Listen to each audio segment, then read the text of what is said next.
We talk weeklies after the talk on WPPMLP Philadelphia 106.5 FM. We talk weeklies after the talk with your boy Charles Gregory and the beautiful. Lauren And the Sizzle. beautiful Lady is that. lady as dot is definitely in the building. Let me hit one more again. Come on. I'm in the building. There you go. There she goes. She's Got me definitely turned down low. Got to turn down low, right? Why don't you come up here with us, lady as dot? Wow.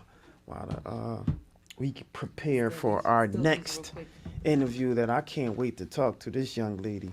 Was excited to have her and listen to all of the things that she is doing. She's doing some work out there. So you ready for me? Yes. All right. Well, why don't you tell us who do we have today? So we have the amazing Miss Dominique Daye Hunter. She is an Afro-Indigenous storyteller, inspirational speaker, advocate, and artist specializing in poetry and sustainable fashion. The author of Seeds, Stories of Afro-Indigenous Resilience, and CEO of DDay Hunter Designs LLC. Her work explores the connections between historical trauma, safe spaces, and healing in Black and Indigenous communities. As a program manager for Indigenous East and project manager for the Yesa language, did I say that right? Immersion and Lifeways Conference. Dominique also leads workshops on healing through storytelling, stress management, empowerment, and DEIB training. She holds a bachelor's degree in nonprofit leadership management with an emphasis in American Indian Studies and lives in Durham, North Carolina, and Phoenix, Arizona. So let's give a warm We Talk Weekly welcome to Miss Dominique Daye Hunter. Yeah, Yes, that's welcome, real. welcome, Now, welcome, welcome. that's the real indigenous language right there. That's not the. Yes. No, we're gonna bring her on. How are you, Dominique? How are you? I'm doing good. How are y'all? I was excited to have you on Hercules. Yes, I was excited yes. to have you on the show. You know, one thing that we usually start with is how are you? How you doing? I'm doing good. The weather's changing here down in Durham, and it's beautiful. Just love to see the way the earth changes and moves, and making a lot of moves. And yeah, I'm excited to be here. And y'all did a great job introducing me. So thank you. And yes, Well, you did the work. It's your work, right? We just introduce you, but really quick. North Carolina has had some challenges lately with the Yeah. weather. yeah. Has that affected where you are in Durham or? Yeah, so I would say not directly, no. Most of the Okay. damage that was done really horrendously was out in Western North Carolina. So that's going Okay. to be out kind of past Asheville Uh, and more kind of affecting communities out that way. Yeah, so our hearts are definitely with them, just seeing all the tragedy. I was actually in Rhode Island last week when the hurricane started. There was a lot of tornado warnings where my mom lives in Winston-Salem, so it's definitely scary. But yeah, we're just trying to get as many supplies, out there as we can just to help folks. The roads are pretty much impassable. I saw they were, yeah, yeah, using like mules to get supplies to them. But it's crazy because it was so inland. So it's just very shocking, obviously, and really heartbreaking for everybody here. yeah. I was excited to have you on there because we don't necessarily have someone, as a representative of our indigenous people, right? And so I would Right. love for you to talk a little bit more about that, your ancestry and kind of, you from your diaspora, right? And just amplify that, right? Because I think that's a particular group that's very marginalized and people don't know, right? And so I just want to allow you the space to amplify that and just talk a little bit about it. Yep, sure. Yeah, absolutely. And you used the perfect word, diaspora. We are Yesa. I am Yesa. That is our idiom or our name for ourselves. We come from different communities throughout North Carolina and even Virginia. So if Saponi or Monacan rings anybody's bells, these are just different community names for our people and our ethnic group, which is Yesa. We're Eastern Siouan people, so we're distantly related to all the Lakota and Dakota folks out there. And our language shares a lot of similarities with other Siouan languages. And yeah, as you mentioned, here in North Carolina, it's a little bit different. I lived out in Arizona for about 13 years and also did work with fellow Indigenous and Black folks out there. And I would say out west, it's a little bit more of a experience. It's a different experience where someone may have like a Native parent and a Black parent. But out here, I mean, we are 400 years deep, being not only like Native and Black, but also Caucasian as well, just all intermixed, triracial. You know, our fellow community, Lumbee, down in Robeson County, is very evident of that. So our folks of Yesa, we have 3 bands. 3 of them are state recognized: Occaneechi Saponi, Halawa Saponi, and Saponi of Person County. And then there's some of our communities, such as my family, where my family comes from in Granville County, where we don't have any state recognition or federal recognition, but we are recognized by other communities who are like, y'all are our relatives. We know your grandma, basically. Yeah, so it's really awesome just to be a part of a community that really embraces our diaspora. We come originally from the Ohio River Valley about 1,600 years ago and came down to North Carolina, some in South Carolina and Virginia. And we still have some folks in the Saponi Nation of Ohio that went back up to Ohio to deal with colonization after basically after 1607, Jamestown. Right, So a fantastic. little bit of history Yeah. background. So I appreciate you doing that, because for us it's very important for us to identify certain groups and not only to support but just to amplify certain things that generally we just kind of like overlook, because we're life is lifing, right? Right. Sure is. Life is lifing, and so I think you represent a specific demographic that we don't necessarily talk too much about, you know. Right. And I'm not sure what that is, because this country is yours, pretty much. I mean, if you want, I'm just saying, right? Right. And so, do you find any challenges even moving forward that you feel that needs to be kind of like spoken about, or need to be kind of like a light need to be shed on, you know? Yeah, absolutely. And I would like to just to give a little bit more context. Sure. My granddad, Daye, he is the one who is from here in Granville County, and I still have lots of family here. And so they are truly triracial, Afro-Indigenous. My grandma, my mom's mom, she is Black, originally from Uniontown, Alabama. And then my dad is Polish and Irish, white guy from New Jersey. So I feel like if there's anybody, the universe really was like, this is the person who's gonna, you know, we need some folks who have some different perspectives. So as far as challenges, kind of speaking up, I feel like I have a unique platform, just in how I was raised, to be able to reach different folks and to understand different perspectives. Right now, there's so much going on, but I will say that we are fighting a few things here in North Carolina. As I mentioned, most of our communities are state recognized. There's about 12 communities in North Carolina, Native communities, only one of which is federally recognized. So one of the things we're dealing with is that there's a burial site, about 3,200-year-old burial site out on the coast in Cataract County. And there was a housing development being built out there, and they found remains, these 3,200-year-old remains. And so my Gita, or cousin, Crystal Cavalier Keck, she's with 7 Directions of Service. Her and her husband, Jason, were fighting and making some policy to make sure that these remains are taken care of. I'm going to get real technical real quick. No, go ahead, please. The NAGPRA, Native American Graves Protection and Repatriation Act, basically is supposed to do this for us. But since we're not federally recognized, we don't get those federal protections. So we have to really be creative and work at a policy level, a more local policy level. And so they were able to get the policy passed, and they went out there to just pray. They didn't go to protest. They were actually attacked by a mob of I guess, residents there. And one dude pulled out a gun. Wow. Another person was like an off-duty police officer who ended up body slamming a 58-year-old woman. Wow. With women and children and elders present. So it's very traumatic. And so, again, it's just kind of one of the things that we don't really have those protections. Another is the Mountain Valley Pipeline.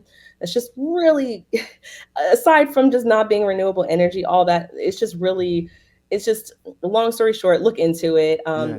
It's been sitting for years during COVID. So it's really, really risky to continue this project. And it's really affecting our water quality and, not only for humans, but also for the species that we rely on, like our fish relatives, and that we call our relatives, right? Yeah. I highly recommend. I know that sometimes Indigenous people, we can hide in plain sight, but we are out here. So highly recommend. Social media is great for that.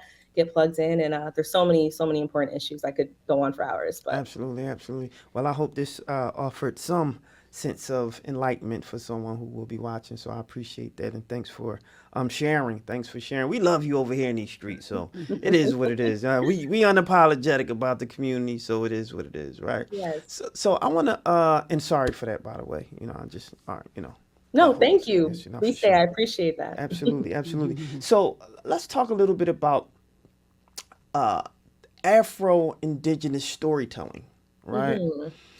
Hmm. How do you define that, and how would that translate, or how is that different from other narratives of storytelling? Hmm. Yeah, that's a great question. Gonna get into it. All right, I'm ready. So Afro-Indigenous storytelling, I guess at its most simple, would be the perspectives of Afro-Indigenous people or Afro-Amerindian. That's another term. Basically, Black natives, right? Folks who have African American and Native American heritage. So our perspectives and our histories and the unique ways in which we see the world. And I'll be honest, there's a lot of overlap. We're Yeah, basically a sure. living Venn diagram, right? Yeah. So, and then there's some things that there's overlap that we have with our Black community, our Indigenous community, and then there's some things that we experience that neither experience. It's really interesting.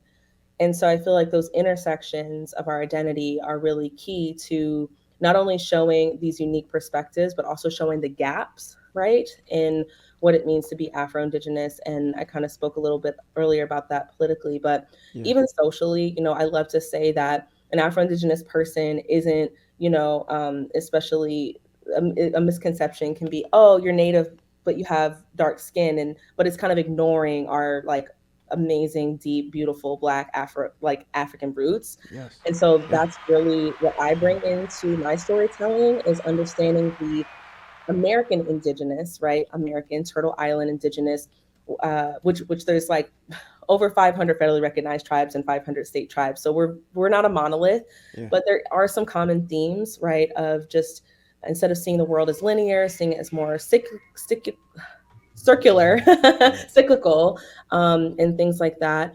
But there's also this awareness that we're interconnected with everything, including our animal relatives and including with the earth and the water, and that everything affects one another. And that's not necessarily different than, our African roots, our Yeah. especially West African, storytelling. I mean, it's the same thing. We're indigenous too, but we were removed forcefully, obviously, from our homes. And a lot of these things were ripped away from us, and our identity and culture was forgotten, but we still are also indigenous people as long as we connect with the earth and understand that we're not the only important beings out here. And so I really do understand and feel that deep longing for home and just kind of making a home out of a new home Yeah. is a part of the Black experience, at least for my family and my grandmother. And just wanting to reroute to tradition and to magic, if you will, or to spirituality, and that the crossover of that. Especially, there's in a lot of my poetry, I use a lot of repetition that you see in, for example, in Indigenous song making, and then also a lot of like call and return and things like that you Yeah. see obviously in Black narration. So I guess I seamlessly try to interblend those two things together. Yeah. Yeah.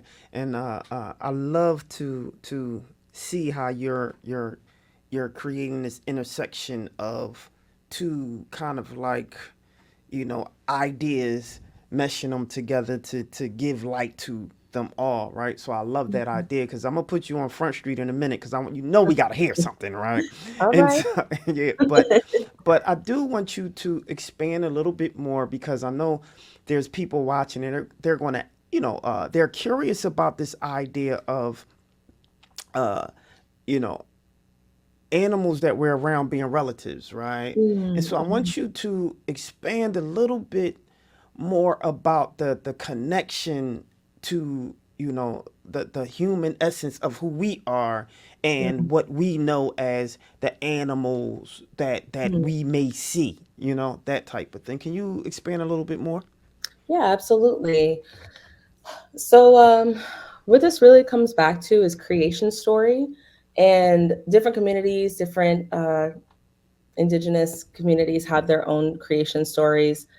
So they vary, but I'll give an example of a creation story that's often told. It's more of an Algonquin creation story, but it's about how this became Turtle Island. And so it talks about Sky Woman and how she was married, she got pregnant, and so she needed a home.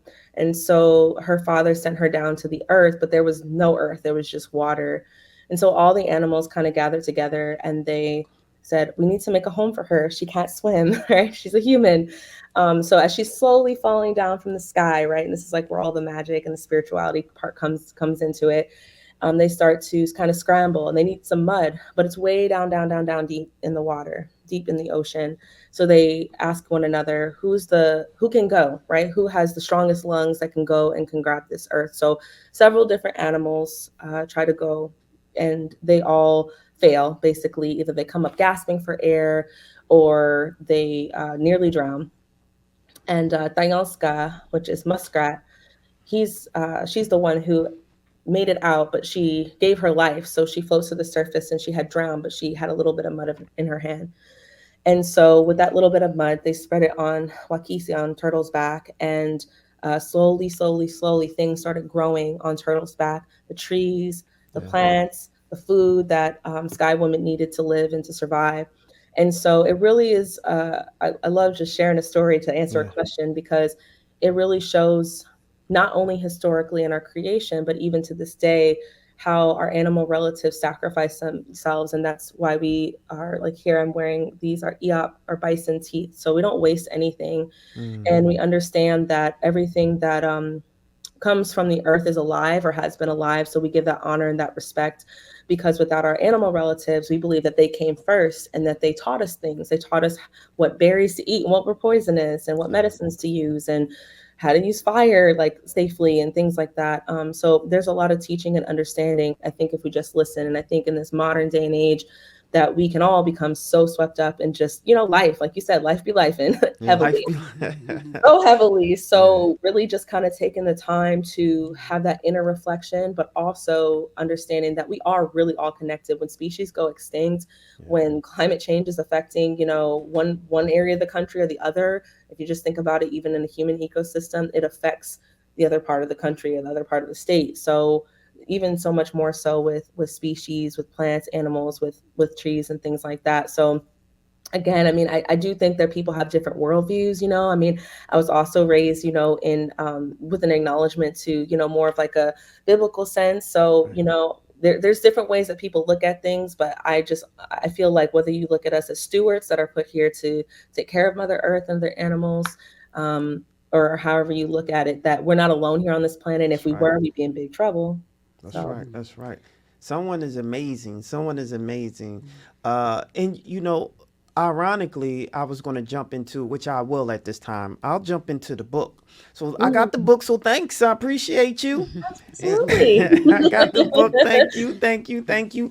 So maybe this is a great time to have you share something with us. And I want everyone to kind of just take notes of the different styles of storytelling because even the way you're doing this interview is in a story, which I love it. Amazing, amazing, amazing. So why don't you share with us, some of your work, would be great to hear. Please do. Yeah, absolutely. So I'll share this first poem. It's called Soaring. And to give a background, always giving a background, always giving a context. This is when I was living out in Phoenix and I was coming back and forth every summer for the last 7 years or so, visiting North Carolina.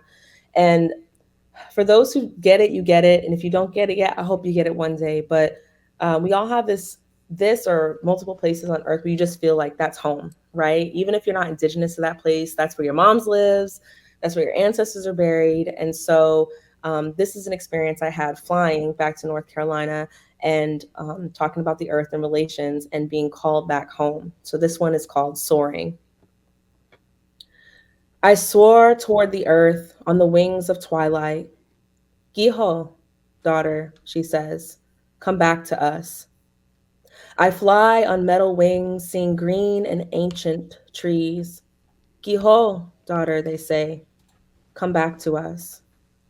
I sit next to strangers, but I hear ancestors. Giho, daughter, they say, come back to us. I greet the rain droplets in the clouds, mixed with my own sweet tears now. Giho, daughter, they say, come back to us.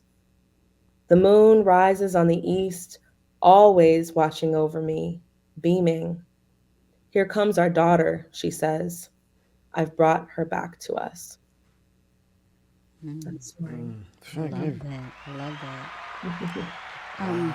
Wow, you had the whole place quiet in here. They like, wow. Key home. I know. I could just Profound. picture. Yeah, I was just kind of picturing everything that you were saying, and I love that. It really just puts you in the place of the whole atmosphere and everything. But I did have a question.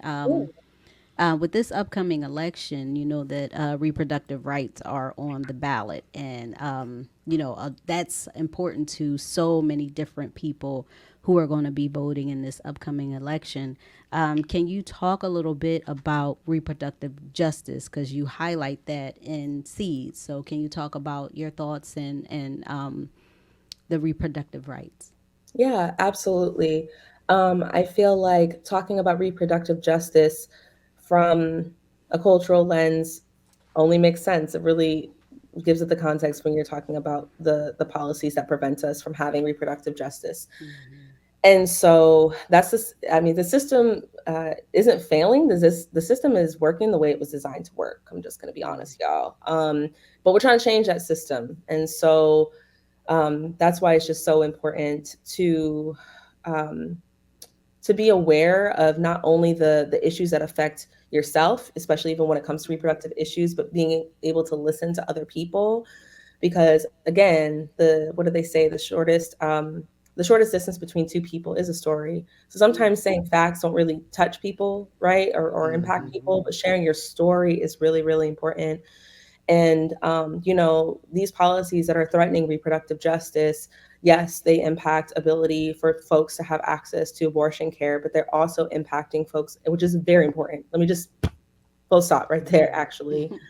And it's also impacting women's abilities, which is already very fraught, to have a voice in their healthcare and to be taken seriously in regards to their pain. And we know this, that Black women and Native women and women of color in disproportionate numbers are unheard and are ignored. Their pain is ignored. And that's why we have very high, not only infant mortality rates and pregnancy mortality rates, but even rates of endometriosis. I myself was diagnosed in 2017 with stage 4 endometriosis, and I'm still coping with it today. And it really can completely shake your quality of life, your ability to provide for yourself and your family, your ability to get up out of bed in the morning and feel like you have a purpose and feel like you're worthy.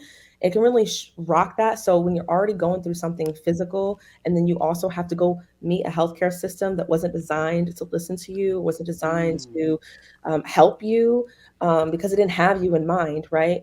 That can create devastating effects. So it's super, super, super important, y'all, to definitely get involved and make sure that you're voting on important issues that pertain to reproductive justice, because it's already so difficult to try to survive and thrive in this world, as somebody who has, certain reproductive care needs. So on top of that, to have them completely denied, it honestly really scares me. It really frightens me. I try not to live in a state of fear, but it's enough to wake you up and make you want to go do something. Yeah. And how is your state affected by the abortion ban that's already been passed? Because you're in North Carolina. Yeah, Is it North Carolina and Arizona? Yeah, and they're both not great right now, honestly. So I was actually in Arizona back in September 2022. So I'll speak a little bit more to that. I'm still trying to get my footing in here. in North Carolina. But in Arizona, I was there when they passed the resolution to decline abortion care and reproductive rights. We actually had a event on reproductive justice. And so we had some artists coming in, myself included. We had a really powerful, I have a line called Bless the Matriarchy, and it has like a womb in the shape of roses. And so we had a beautiful fashion show to spread awareness. And when that ruling came in, I mean, it was absolutely devastating because it's as I mentioned, you know, when policy changes like that, it really affects your ability to live your life, like on a very practical sense. And similarly here in North Carolina, I mean, we all probably now know about certain politicians and their stances on abortion and things like that, like Mark Robinson, and just kind of like really, you know, very just archaic. I'll just honestly say like archaic, very patriarchal, misogynistic, homophobic and transphobic rhetoric that is literally Every ick. Just say every ick. every ick. Yes, I love that. Isms and there's the ick. So I love the ick. We hate the ick, but yeah, absolutely. So you know, it's a battle, and it's really ridiculous at this point that we have to, you know, continuously stay vigilant and fight and for our own reproductive health care, especially, you know, the people who are being most disproportionately affected. A lot of us are the people who bring people into this world. So it kind of goes back to those indigenous values of respecting the earth and respecting femininity, which is really missing in this world. Yeah. So, and obviously it also affects our, you know, our trans and non-binary, you know, relatives too. So yeah, just staying vigilant and staying on top of issues and voting is super important. Awesome. Fantastic. Yeah, I like how you relative everything. I like that about that. So I guess we cuz. What's up, cuz? Yeah, what's up, cuz? No. So you talked about your earrings. I love that bison teeth, right? That's what you said. That's amazing. I think that's an excellent transition to talk a little bit about the fashion aspect of some of the things that you do. Let's talk a little bit about that. Yeah, absolutely. So this segues perfectly into and from reproductive health care, because it was in the fall of 2017 after I got my diagnosis of endometriosis. And, you know, after experiencing, I had to quit my job. I couldn't stand up at a coffee shop all day long, and I was trying to finish my bachelor's degree. And so I was like, I need to do something. And I've always been a poet. I've always been a storyteller. But I hadn't quite learned how to direct that in a way that could help me to pay my rent. So my instant thought also went to when I was 17, I started like a little, it was like tie dye and little spray paint, y'all. Like I had stencils, like literally it was just basic. But I started learning how to screen print. And, you know, I started getting back into my drawing, and I created a streetwear brand, which is where DDay Hunter Designs really started from.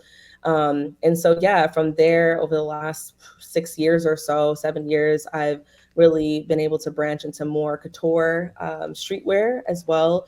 I was able to make a really beautiful gown. I called it the Eastern Woodlands and Waterways gown. For Dr. Alexa Sutton Lawrence, who I work with doing land work with Indigenous East. And so she was going to some type of environmental gala. I can't remember it right now. But yeah, she was able to rock that. It was really powerful just being able to kind of see the beadwork. It was in the shape of the Gwynn River out of Maryland. She's a Baltimore girl. And so just kind of like using some pearls and some gold beads to create that. And having like the top, and then having like this really beautiful empire waist skirt that kind of resembled like the trees, like kind of like a tree line, if you will, like through these corduroy pinstripes. Sure. Yeah, so that's really the whole purpose behind the fashion, is that we want to feel good and feel empowered, and we want to look good doing it. Okay, so you know, and I think that's just so powerful. It's a powerful statement to be able to say, I'm here, and I'm also, you know, rocking what makes me feel good. And honestly, y'all, before the 1960s and the American Indian Freedom Act, you know, and just in general today, we know they don't even want us wearing our natural hair at work. You know, we don't even want us, like, you know, let alone rocking some bison teeth. So, you know, it's just all about pushing back the narrative of what's normal, what's acceptable. There you go. Yeah.